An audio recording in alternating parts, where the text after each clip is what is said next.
Breaking news! The Detroit Lions just did something fans have been waiting decades to see, not just a change in management or a player signing, but a change in the way the NFL itself treats the team. That's right, for the first time ever, the Detroit Lions aren't getting the short end of the stick. Instead, they're partnering with the NFL on a major rules proposal, a change that could shake up the foundations of playoff seeding as we know it. And it all started with something Amon-Ra St.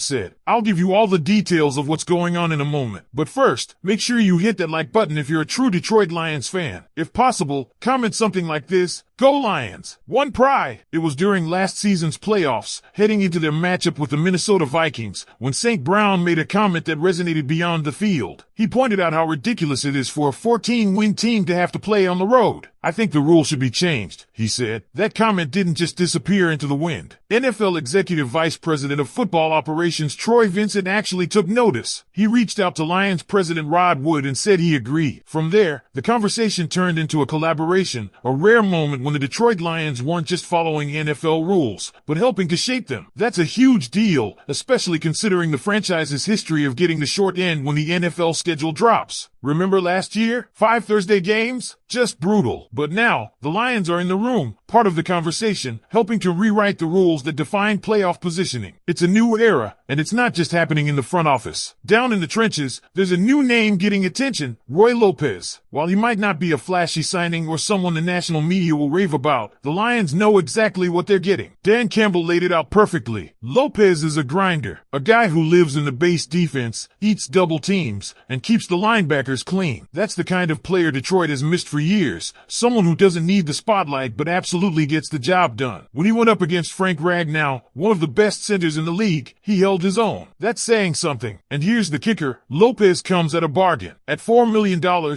he's giving you the dirty work without the superstar price tag. Campbell made it clear, if DJ Reader doesn't stick around, Lopez could become the full-time guy. He's not DJ Reader. He's not a $20 million a year player. But if you can lock him in at $5 or $6 million and get 80% of the production, that's a win. That's smart roster building by Brad Holmes and Dan Campbell, exactly the kind of moves contenders make. On the offensive side, though, things are less settled. The interior offensive line, once a position of strength, now comes with some big question marks. Frank Ragnow is still a rock, but beyond that, there are real doubts. Graham Glasgow is coming off a solid year, but he's 32. Is he still that same player? Or was last year just a brief resurgence before the decline? That's the question the Lions are grappling with. Dan Campbell isn't committing to anything just yet. He's tossing out ideas, moving Glasgow back to right guard, seeing what Christian Mahogany can do at left, even experimenting with Giovanni Manu inside. It's a position battle that's wide open. Holmes described Mahogany as a young player with starter potential, but emphasized the need for competition. That's the Lions' mantra right now. Competition at every position. And that's bleeding right into their draft strategy. With some solid depth already at defensive tackle, even with Allen McNeil not back yet, the Lions are turning their focus toward the offensive interior and edge rushers. The mock drafts have started. The names are out there: Walter Nolan, Derek Harmon, Darius Alexander, and then there's Gray Zabel out of North Dakota State, a college tackle with NFL guard potential. Explosive, strong, and with the kind of athletic profile that could turn heads once he's inside. But here's where it gets really interesting: edge rushers. If the Lions don't go O-line early, they're locked in on a second-round edge. James Pierce Jr. might fall, but if not, there's still value. Jared Ivey, Josiah Stewart, Kyle Kennard, all names to watch. Campbell and Holmes know they need someone who can not only pressure the quarterback but set the edge, something they've lacked consistently. That pick at number 60? It's the sweet spot. That's where the edge guy lives in this draft. Take the guard early, go edge at 60, and come back in the third for more interior help. Whether it's replacing Ragnow eventually or just stacking the depth chart, there are names to fill those spots. Tate Ratledge, Jared Wilson, all in play. This draft is shaping up to be one of the most strategic Brad Holmes has had to manage. It's not about grabbing the flashiest name. It's about rounding out a roster that's on the cusp of greatness. The defensive front is already tough. Add a value guy like Lopez, maybe lock him in long term, and keep the money flexible. Rework the offensive interior with youth and upside. Solidify the edge position. And do it all while holding hands with the NFL on a playoff proposal that might actually change the game. That's the Detroit Lions right now. Not just participating, but leading. It's a different energy, and you can feel it. But what do you think, Lions fans? Is this the smartest path forward for the trenches? Are you all in on Roy Lopez? And how do you feel about the Lions becoming a real influence in league decisions? Drop your thoughts in the comments. I want to know where you stand. And while we're talking about trenches, we need to circle back to this major shift that could happen up front on the offensive line. It's not just about filling gaps, it's about shaping an identity. The Lions' offensive line has been a cornerstone of this team under Dan Campbell and Brad Holmes. That's not up for debate. But the question now is, can they keep that level of dominance while transitioning to younger, more versatile players? The idea of moving Graham Glasgow back to right guard makes a lot of sense. That's where he's most comfortable. That's where he's had his best years. But if he's not the same guy physically, then Detroit has to start thinking about future-proofing this unit. And that's where names like Christian Mahogany and possibly Gray Zabel come into play. Mahogany has starter upside. Holmes said it himself, but he needs competition to bring out the best in him. This isn't about handing jobs out. It's about creating a battle, a fight for every starting role. And that's exactly what Campbell thrives on. And then there's Giovanni Manu. This is the wild card. A guy who's been penciled in as a tackle but now might get reps at guard. That's a big move. Campbell even said it. It's a leap of faith. But if he can handle the shift inside, he brings size and physicality that could dominate the interior. The Lions are going to try it. They're going to test his versatility. And if it doesn't work, they move him back outside. That's the benefit of this depth chart right now, flexibility. But here's the truth. Even with all this shuffling, this offensive line isn't set in stone. That means Detroit could easily double up in the draft. Get a guy like Zabel early, then add another developmental lineman later on. Build the future without sacrificing the now. Because if Frank Ragnow goes down, or worse, if his long-term health becomes a real concern, you need that replacement ready. Jared Wilson could be that guy. He's raw, but he's got the traits. He could slide in at center and give the Lions a reliable anchor if Ragnow can't go down the road. That kind of forward thinking is what separates playoff contenders from true Super Bowl threats. It's not just about the starters. It's about the depth, the ability to take a hit and keep rolling.